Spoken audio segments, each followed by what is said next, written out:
আজকে আপনাদের সাথে শেয়ার করব আমার অত্যন্ত প্রিয় একটা খাবার কণিকা পোলাও। আপনারা যারা পুরীতে জগন্নাথ দেবের মহাপ্রসাদ খেয়েছেন তারা অবশ্যই এই পোলাওটা খেয়ে থাকবেন।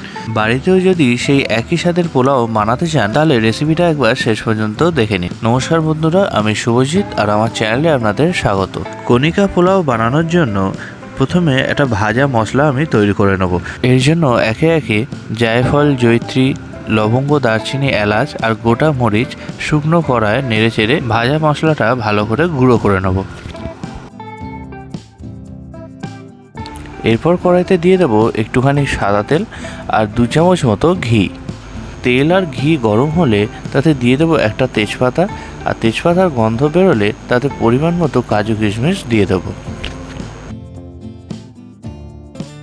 কাজু কিশমিশ কিন্তু একেবারেই লাল করে ভাজার দরকার নেই।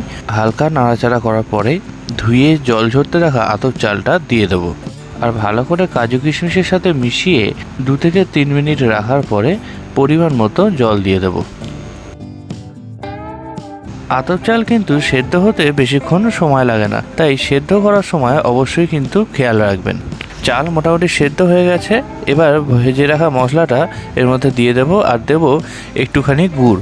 অবশ্য গুড় না থাকলে আপনারা চিনি ব্যবহার করতে পারেন। মশলা আর গুড় ভালো করে ভাতের সাথে মিশিয়ে দেওয়ার পর জল যতক্ষণ না শুকিয়ে যাচ্ছে ততক্ষণ আস্তে আস্তে নাড়তে থাকুন। স্বাদ মতো লবণ ব্যবহার করে মিডিয়াম আঁচে আস্তে আস্তে রান্নাটা করুন, এতে পোলাওয়ের কালারটাও সুন্দর হবে আর স্বাদটাও কিন্তু ভালো হবে। পোলাও কিন্তু একদম রেডি।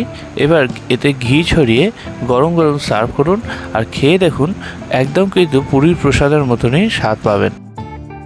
রেসিপিটি যদি ভালো লেগে থাকে তাহলে অবশ্যই বন্ধুদের সাথে বেশি বেশি করে শেয়ার করুন। আর ভিডিওটি দেখার জন্য আপনাদের সবাইকে অনেক ধন্যবাদ। দেখা হবে পরের ভিডিওতে।